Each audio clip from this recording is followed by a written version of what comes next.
Bonsoir Esther Sieno, bienvenue dans Clic. Merci à vous de m'avoir invité. Merci d'être venue. Juste avant que votre sœur Fanny meure à 17 ans, tuée dans les chambres à gaz d'Auschwitz, elle vous a dit: Esther, tu dois tout faire pour t'en sortir. La guerre finira bien un jour. Promets que tu raconteras pour qu'on ne soit pas les oubliés de l'histoire.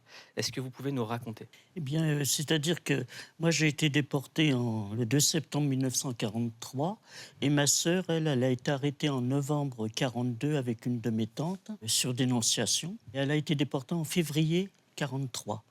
Donc moi, j'ai retrouvé ma sœur à Birkenau en décembre 43. Ça faisait déjà 10 mois qu'elle était au camp. Je l'ai retrouvée tout à fait par hasard.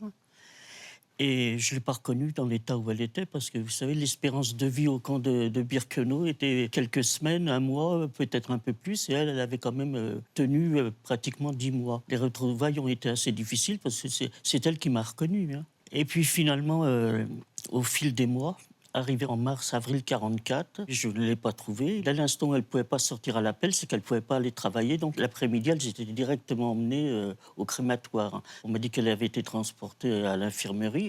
Et là, c'était évidemment l'antichambre de la mort, hein. Alors j'ai essayé de la soulever en disant: écoute Fanny, tu ne peux pas rester là, tu sais ce qui va arriver. C'est là qu'elle m'a dit: pour moi, c'est terminé. Évidemment, en 44, les Allemands avaient pratiquement occupé toute l'Europe. Donc il y avait des transports qui arrivaient de l'Europe entière. On savait très bien que les Allemands reculaient en Russie. On savait que les Alliés commençaient à bouger. Ça nous montait le moral en disant: on va bientôt être libérés. Alors c'est là qu'elle m'a dit: toi, tu es encore jeune, tu as l'air de tenir le coup. Essaie de tenir le maximum, le plus longtemps possible, pour venir en France et raconter ce qui nous est arrivé.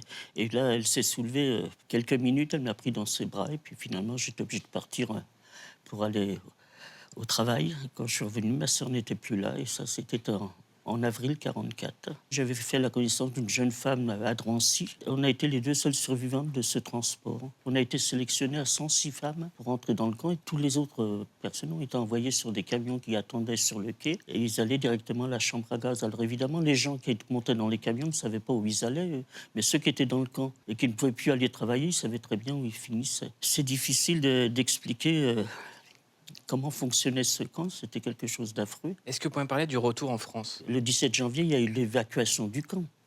Le 17 janvier, on nous a mis dehors à l'appel, et puis on nous a dit: on évacue le camp, et on a fait ce qu'on a appelé la marche de la mort. Alors d'Auschwitz jusqu'à Gleiwitz, ça fait à peu près 80 ou 100 kilomètres.